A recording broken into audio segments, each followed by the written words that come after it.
When my daughter Emma died in 2009, I thought the worst pain was over. I was wrong. She was only 10. Hit by a drunk driver while riding her bike in front of our house. I don't need to describe the hell that followed. I mean, if you lost a child, you already know it. If you haven't, then thank whatever God you believe in. The first voicemail came on what would have been her 24th birthday. It was 3:16 a.m. and my phone buzzed. I was already awake. Insomnia has been on my shadow since we buried her. I recognized the number instantly. It was hers. We'd kept her phone plan going for a while after her death, just to hear her voice on the voicemail. And eventually we canceled it. Or I thought we did. The message was only a few seconds long. Dad. And then static. I sat up in my bed. Not a glitchy AI sound, not some kind of kid playing a prank. That was Emma. Soft and confused, just like she used to sound when she woke up from a nightmare. I didn't sleep the rest of that night. I didn't tell anyone. The next night it happened again. Dad, are you still mad at me? Static. Then silence. I stopped checking the messages for a few days, thinking if I didn't listen, it would stop. But it didn't. They came every night at 3:16 a.m. exactly, always from her old number, always her voice. I finally gave in and listened to all of them. Some of them were whispers that I couldn't make out. Some were just sobbing. One night, she said, "I'm cold. It's so dark here." I took the phone to the police. The officer was sympathetic but firm. Probably a scam, maybe some kind of sick hacking. Said that they'd look into it. They never called me back. I contacted the phone company. Their number had been reassigned to a teenager in Wisconsin. I spoke to his mother. She said he hadn't used the phone in months. He lost it. Around the same time the voicemails started. My therapist told me it was grief. Unresolved trauma. That my brain was just playing tricks on me. But here's the thing. Emma said something in her last voicemail that shattered any doubt. It was June 3rd. The anniversary of her death. And the message was longer this time. Dad, I saw you by the bike. I tried to yell. I waved. You looked right through me. Then pause and... Why did you pretend you couldn't see me?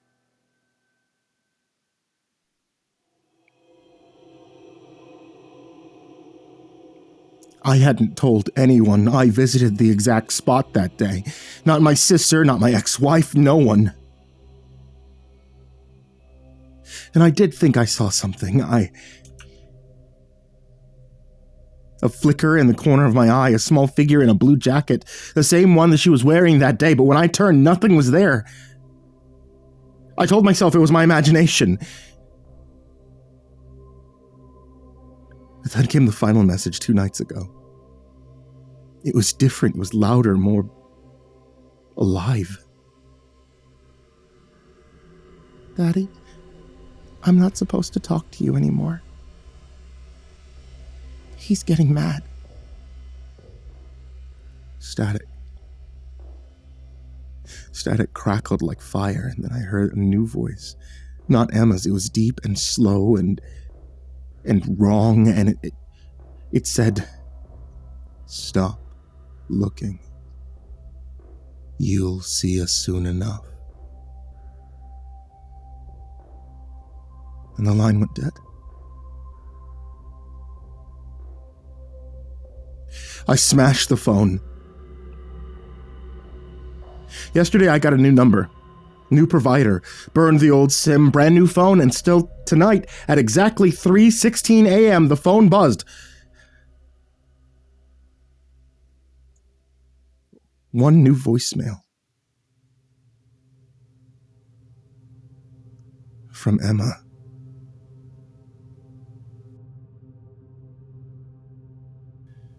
It's been 4 nights.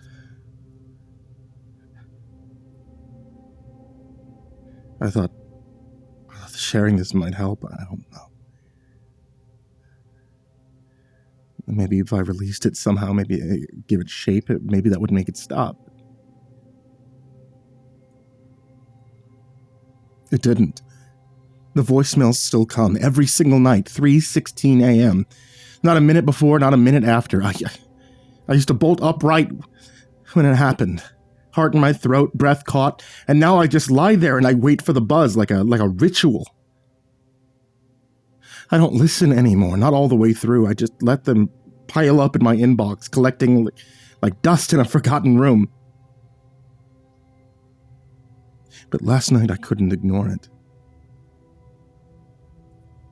It started with Emma's voice again, soft, wavering the way that she used to sound when she was trying to be brave but needed me. "I'm scared, Daddy," she said. "He's getting closer. I can't hide here much longer." And then static, sharp and sudden. It hurt my ears through the speaker, and then something I couldn't quite catch, a whisper, slurred or maybe layered over itself like multiple voices, saying the same thing, out of sync. Then I heard it. A clicking, like fingernails tapping glass, a slow, deliberate rhythm. 1, 2, pause. 1, 2, 3. I didn't recognize the pattern, but it felt intentional, like something trying to signal or get my attention, and then it just stopped. Dead silence. I didn't sleep.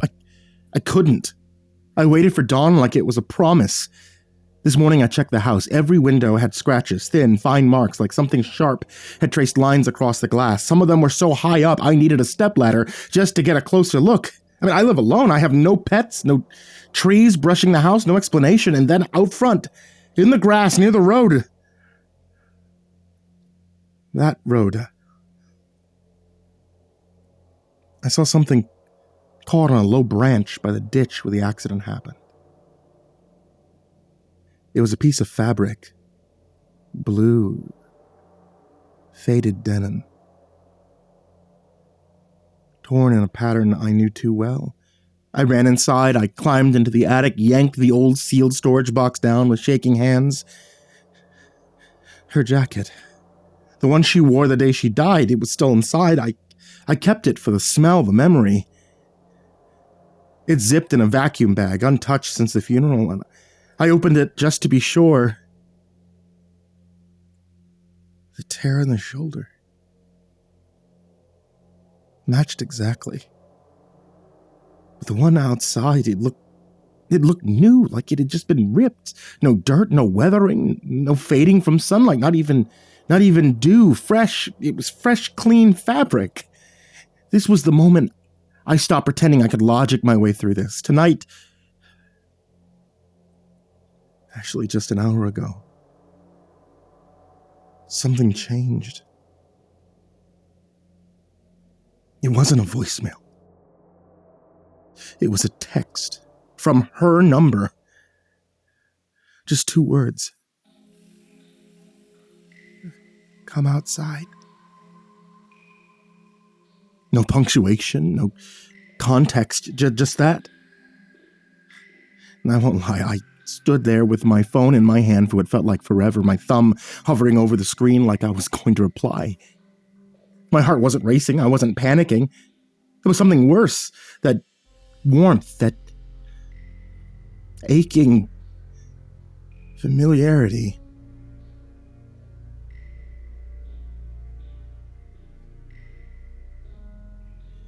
It felt like her. It felt like those nights she used to crawl into bed after a nightmare, curl against my chest. Her breath slow, and even as she drifted back to sleep, I could almost feel her weight. Again, like her little hand tangled in my shirt. I almost opened the door, my hand. It was on the knob when a phrase someone had commented came back to me like a jolt of cold water. If she ever asks you to go somewhere, don't. I stopped. I turned off the porch light. I waited. And then I looked. Just a quick glance through the curtain, but I saw something. At the edge of my driveway, small, still, dressed in a blue jacket, her size, her shape. But too still. Like a photo standing upright in the dark. I blinked. It was gone. No sound, no movement, just the soft hum of the streetlight overhead and the sudden certainty that something out there knew I was watching. I don't know what this is anymore. I don't know if it's my daughter or something that remembers her better than I do, but I do know this. It wants to be let in, and it doesn't want to be ignored. I'll update again if I'm still here.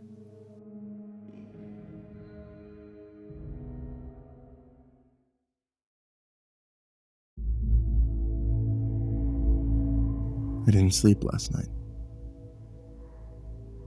I don't really know why. There was no buzzing at 3:16 a.m., no voicemail, no message, nothing at all. You'd think I'd feel relief, but instead I felt hollow. Like something was missing. Worse. Waiting.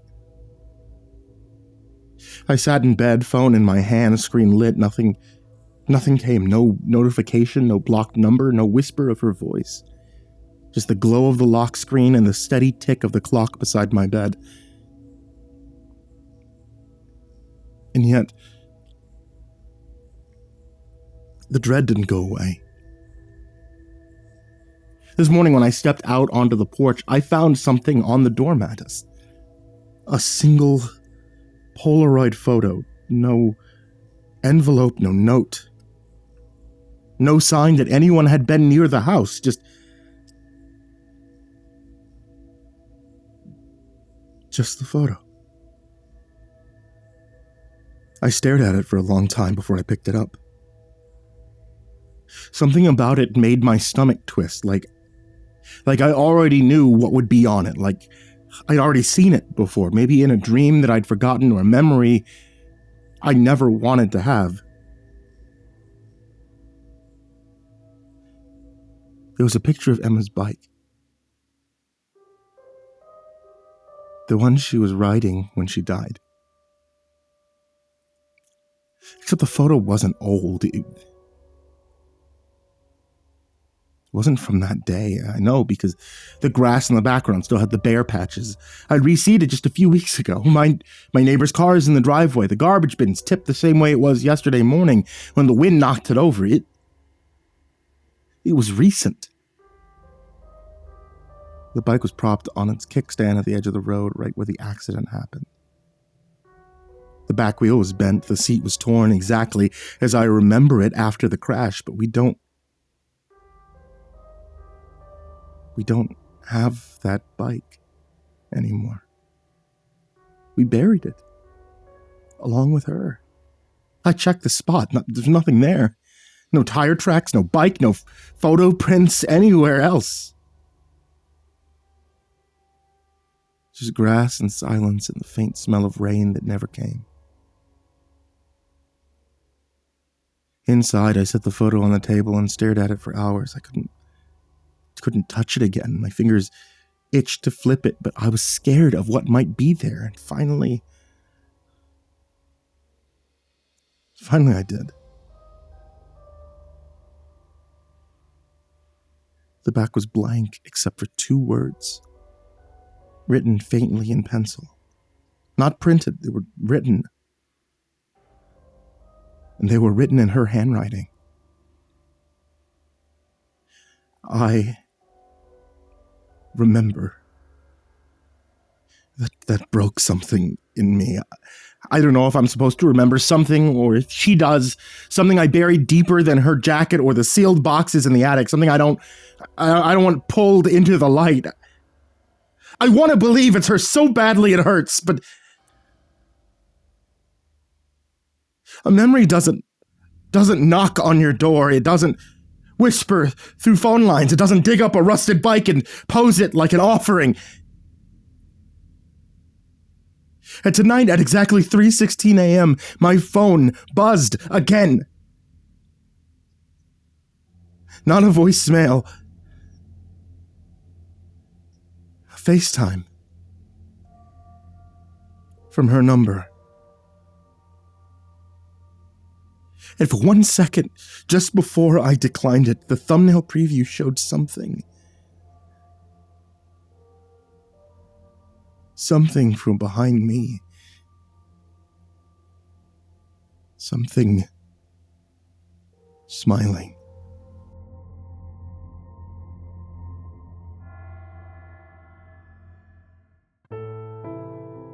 Hey there kids, it's me, MrCreepyPasta, and I just wanted to tell you thank you so much for watching tonight's video or for listening to tonight's episode of the podcast, wherever you happen to do that. So if it's like on YouTube, then you're probably, watching the video, but if it's on, not, then you're probably listening to the podcast, like with Spotify or with Apple or something like that. But yeah, thank you so much for listening.